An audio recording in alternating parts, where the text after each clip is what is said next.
shouted as he tried to flee the scene, leaving another inside with a Stanley knife to the throat of the terrified Somali shopkeeper.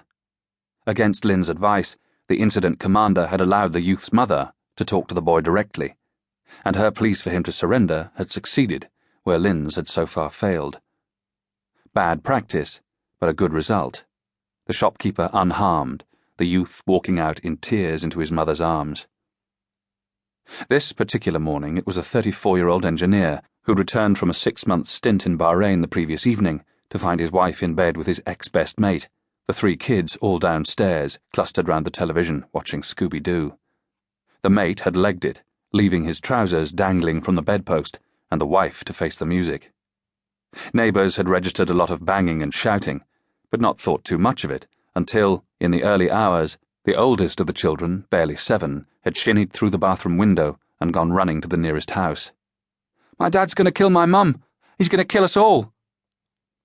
By the time Lynn had arrived, the street had been cordoned off, the house surrounded, anyone with a close knowledge of the interior and the family debriefed, both the layout and the names and ages of those inside clear in their minds. Firearms officers were already in position, ambulances ready and waiting. What the boy had told them was halting and confused. Some of the time he seemed to be saying that his father had a gun, and sometimes not. They weren't about to take any chances. The incident commander was Phil Chambers, a detective superintendent Lynn had worked with once before, a murder-suicide out at Ollerton. A husband and wife had been together for 47 years and wanted to end it the same way. Ben Fowles was the senior firearms officer at the scene, a good 30 pounds heavier than when Lynn had first known him, the pair of them young CID officers working out of Canning Circus Station. Fowles moonlighting most weekends, fronting a band called Splitzoid that somehow never seemed to have made the grade. There was telephone contact with the house, but after the briefest of conversations, little more than grunts and curses, the connection had been broken, and the man had so far refused to pick up again. Lynn was forced to resort to a loudhailer, self-conscious despite herself, knowing that all of the assembled officers would be hearing what she said, how she handled the situation, listening and judging. The man had stepped into clear sight several times, once with what looked like a kitchen knife held against the side of his wife's throat. Not an easy shot, but possible.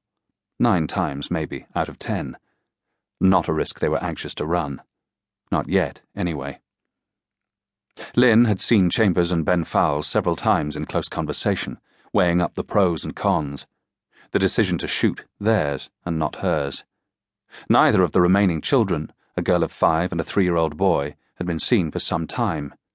"Let the children go," Lynn said, her voice echoing across the late morning air. The sun up there somewhere, trapped behind a bank of cloud. "Let them come outside. Their Gran's here. She can look after them. Let them come to her." The grandmother was standing off to the left of the cordon, with other members of the family, agitated, distraught, chain-smoking silk cut. A deal had already been struck with a local reporter who was a stringer for one of the nationals. My little angels, a grandmother's anguish. Should the worst happen. "Let me see them," Lynn said. "The children. I just want to be sure they're all right." A short while later, he held them up awkwardly to the window, both crying, the boy squirming in his hands. "Let them go now," Lynn said. "Let them out, and then we can talk this over. Nobody's hurt yet. Nothing's happened. You should let them go." Half an hour later, the front door opened just wide enough for the girl to squeeze through. For a moment, out there on a square of cracked paving, she froze before running towards a female officer who scooped her up and carried her off to where her grandmother was waiting. Another minute, and the little boy followed, running, falling, scrambling to his feet, and then falling again. The mother's face showed anxious at the upstairs window, before she was pulled away. "Let your wife out now," Lynn said. "Then you and I can talk." The window was thrown suddenly open. "The only way she's coming out's in a fucking box!" And the window slammed shut. "Could have taken him then," Ben Fowles said softly at Lynn's shoulder. "Back home in time for a spot of lunch." "Not my call." "I know." "What's the thinking on the gun?" Lynn asked.